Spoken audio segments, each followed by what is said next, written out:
हाँ तो प्यारे विद्यार्थियों, इसके पहले हम लोगों ने गुरु नानक के जीवन परिचय को देखा था और उनके द्वारा रचित प्रथम पद की व्याख्या को हम लोगों ने देखा था। आज हम लोग इनके द्वारा रचित दूसरा जो पद है, इसका शीर्षक है जो नर दुख में दुख नहीं माने, इसकी व्याख्या को हम लोग देखेंगे। इस पद के माध्यम से गुरु नानक देव जी मुख्य रूप से क्या कहना चाहते हैं, इसका सार क्या है। तो नानक देव जी कहते हैं कि इस पद में सुख दुख में एक समान उदासीन रहते हुए मानसिक दुर्गुणों से ऊपर उठकर अंतःकरण की निर्मलता हासिल करने पर जोर दिया गया है इस पद के माध्यम से। तो हम लोग देखते हैं, नानक देव जी लिखे हैं कि जो नर दुख में दुख नहीं माने, वैसे नर के बारे में कहा गया है, वैसे नर के बारे में कहा गया है जो दुख में भी दुखी नहीं होते हैं, दुख में भी वो दुख को नहीं मानते हैं। तो ऐसे कौन है जो कि दुख में भी दुखी नहीं होते हैं? तो ऐसे साधु हैं, संत हैं। जो सच्चे साधु संत होते हैं उसे ही सुख दुख की कोई चिंता नहीं होती है और वह एक समान रहते हैं, सुख में भी और दुख में भी। तो नानक देव जी उनके बारे में ही लिखते हैं कि जो नर दुख में दुख नहीं माने, सुख सने और भय नहीं जाके, वैसे नर को ही सुख सने और भय नहीं होता है। न सुख की खुशी होती है, न सने की खुशी होती है, ना ही उसे किसी चीज की डर होती है। फिर कहते हैं सुख सने और भय नहीं जाके कंचन माटी जाने। वो कहते हैं वैसे पुरुष के लिए ही कंचन, कंचन हम कहते हैं सोना को, कंचन का अर्थ होता है सोना। वैसे पुरुष के लिए कंचन भी मिट्टी के समान है, अर्थात सोना भी मिट्टी के समान है। उनके लिए सोना और मिट्टी में कोई अंतर नहीं होता है। फिर है कि नहीं निंदा, अगर कोई उसकी निंदा भी कर दे तो उसे कोई परवाह नहीं है। नहीं स्तुति जाके, स्तुति का अर्थ होता है गुणगान, स्तुति कहते हैं गुणगान करने को। किसी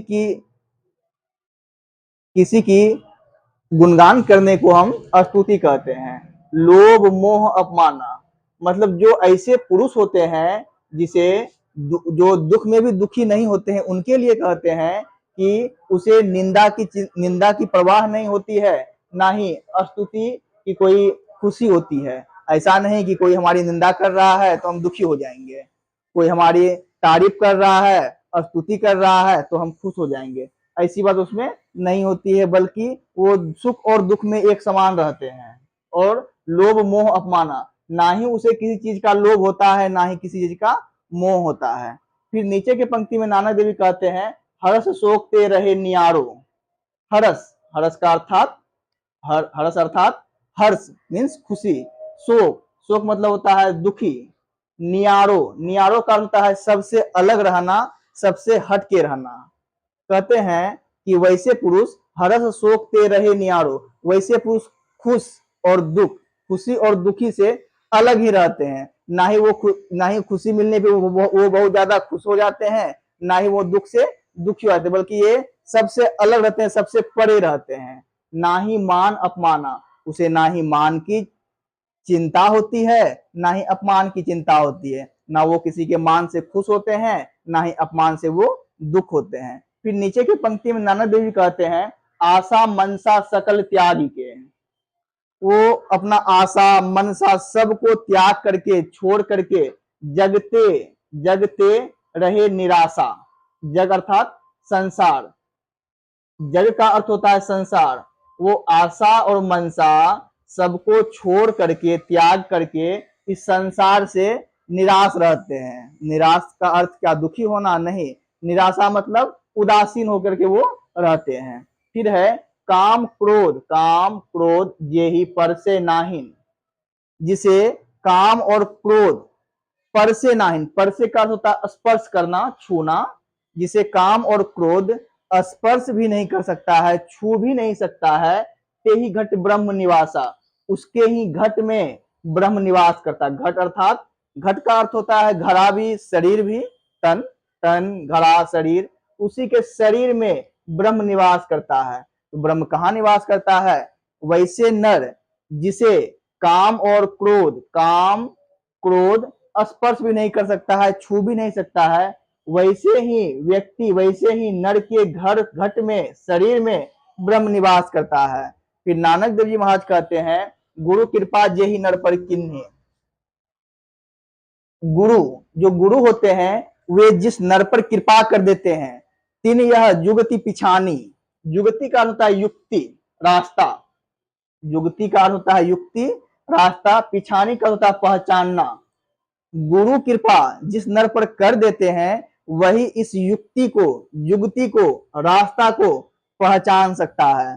फिर नानक देव जी अपने बारे में कहते हैं कि नानक लीन भयो गोविंद सो। अपने बारे में वो कहते हैं, खुद के बारे में बताते हैं कि यह जो नानक है उस परम पिता परमात्मा अर्थात गोविंद में इस प्रकार जाकर के मिल गया ज्यों पानी संग पानी। जिस प्रकार से पानी पानी में जाकर के मिल जाता है, उसी प्रकार से नानक देव जी महाराज उस परम पिता परमात्मा में जाकर के मिल गए। फॉर एग्जाम्पल के लिए, जैसे एक लोटा अगर हम जल लेते हैं और उसे हम गंगा जल में पलट देते हैं और फिर हम उसी खाली लोटा में फिर गंगा जल को हम निकालेंगे, तो उसे क्या कहा जाएगा? पानी, लोटा वाला पानी कहा जाएगा या गंगा जल का पानी कहा जाएगा? अर्थात उसे गंगा जल का ही पानी हम लोग कहेंगे। उसी प्रकार से जो गुरु के बताए रास्ते पे चलते हैं वे स्वयं गुरु हो जाते हैं। उसी प्रकार से नानक देव जी कहना चाहते हैं कि नानक लीन भयो गोविंद सो, जो पानी संग पानी। ये नानक उस परमपिता परमात्मा में, गोविंद में इस कदर जाके मिल गए जैसे पानी के साथ में पानी मिल जाता है। तो अभी हम लोगों ने गुरु नानक के दूसरे पद की व्याख्या को हम लोग देख रहे थे और इसकी व्याख्या को समझ रहे थे। तो हमें लगता है कि मैंने जो इसकी व्याख्या को आपको समझाया है वो आप अच्छे ढंग से समझ चुके होंगे। आपके एग्जाम हॉल में गुरु नानक द्वारा रचित दोनों पद से और गुरु नानक के जीवन परिचय से जो भी क्वेश्चन आएगा या फिर व्याख्या करने के लिए अगर कुछ पूछा जाता है दो पंक्ति का, तो हमें ऐसा लगता है कि एक भी क्वेश्चन, चाहे वो ऑब्जेक्टिव हो, सब्जेक्टिव हो, वो आपसे छूट ही नहीं सकता है।